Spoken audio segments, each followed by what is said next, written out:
हरे कृष्णा। मनुष्य शरीर शरीर की क्या इम्पोर्टेंस है, क्या विशेषता है इस शरीर में? क्या हम कुछ खास हैं या हमें और कुछ अच्छा शरीर मनुष्य शरीर से है? जो हमारा 84 लाख योनियां हैं उस सबसे श्रेष्ठ है मनुष्य शरीर, ये हमारे शास्त्रों में बताएगा। क्यों? क्योंकि वो जो सब नीचे की योनियां हैं, जीव जंतुओं की योनियां हैं, बाघ हो, बिल्ली हो, कुत्ता हो, सिंह हो, वृक्ष हो, ये सब जो शरीर है वो सब भोग शरीर है।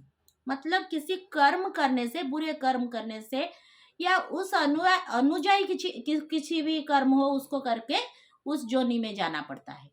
तो उस जोनी में केवल भोग होता है, जंगल में घूमते रहते हैं जीव जंतु।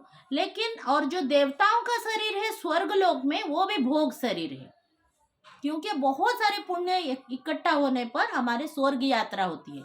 बोलते हैं ना स्वर्गवासी हो गए, लेकिन सब स्वर्गवासी नहीं होते। तो बहुत सारे पुण्य इकट्ठा होने पर स्वर्ग होते हैं। लेकिन देवता भी स्वर्ग से चाहते हैं कि हमें मनुष्य शरीर प्राप्त हो। क्यों?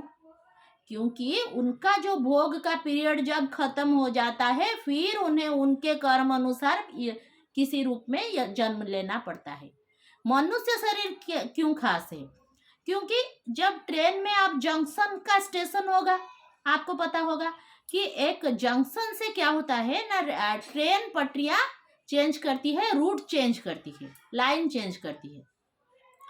तो बहुत सारे जो जन्म हैं उसमें मनुष्य एक स्पेशल जंक्शन है, मनुष्य शरीर। क्यों ना, उस शरीर को इस्तेमाल करके हम अपना पटरी चेंज कर सकते हैं, जो कि और किसी योनि में नहीं, संभव नहीं है।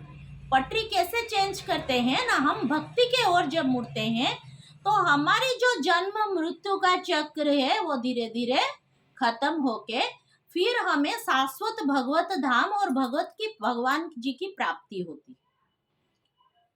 तो मनुष्य शरीर का इस्तेमाल हमें करना चाहिए। बहुत कष्ट से आपको ये मनुष्य शरीर मिला है, लेकिन आप इससे जो आहार, भय, मैथुन, निद्रा, ये जो जीव जंतु सब करते हैं, उसी तरह अगर हम मनुष्य शरीर को अच्छा खाना, अच्छा सोना, अच्छा घूमना, ऐसे व्यसन में व्यतीत कर देंगे तो पशु और हमारे शरीर में कुछ अंतर नहीं रहेगा। जो अच्छा मशीन हमें मिला है, अच्छा शरीर मिला है, वो उसका एक्सपायरी डेट खत्म हो जाएगा, फिर हमें हमारा कर्म अनुसार कहीं पर जाना पड़ेगा। तो उस जहां पर जाना पड़ेगा इसके पुनर्जन्म में हमें, तो वहां पर हमें क्या परिस्थिति होगी हमें पता नहीं। कहीं हमारी दुर्गति भी हो सकती है। तो आप सब जागिए, आपका ये जो मनुष्य रूपी शरीर है इसका आप 100% इस्तेमाल कीजिए भक्ति में।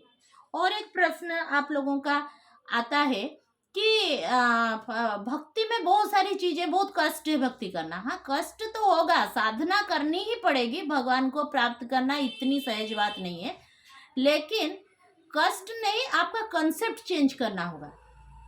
एक ट्रिक अब मैं आपको आज बताऊंगी, आज के वीडियो में आप इसका स्टार्ट कर दीजिए अपने लाइफ में। आपके घर में कोई पूछेगा कितने मेंबर्स हैं, आप बताएंगे हमारे घर में 4 मेंबर्स हैं, 5 मेंबर्स हैं। कौन कौन ना, हम पति पत्नी हैं, हमारे बच्चे हैं 2 बच्चे, तो हम 4 मेंबर्स नहीं। आज से आप बोलेंगे कि हमारे घर में 5 मेंबर्स हैं, ठाकुर जी, फिर हम पति पत्नी, फिर हमारे 2 बच्चे। तो ठाकुर जी को जब आप अपना घर के मेंबर के रूप में ऐड करेंगे, अपने जीवन में ऐड करेंगे, तो आपका क्या होगा, सब काम धीरे धीरे ठीक हो जाएगा। कैसे? जैसे आपके घर के मेंबर के लिए आप कार्य करते हैं, वैसे ठाकुर जी के लिए कार्य करने लगेंगे, फिर आपका कनेक्शन बन जाएगा। तो ऐसा कीजिए और अपने मनुष्य जन्म जो इतने कष्ट से मिला है इसको सार्थक बनाइए। आगे के वीडियोस में हम भक्ति के बारे में ज्यादा आलोचना करेंगे। तब तक के लिए हरे कृष्णा, हरि बोल।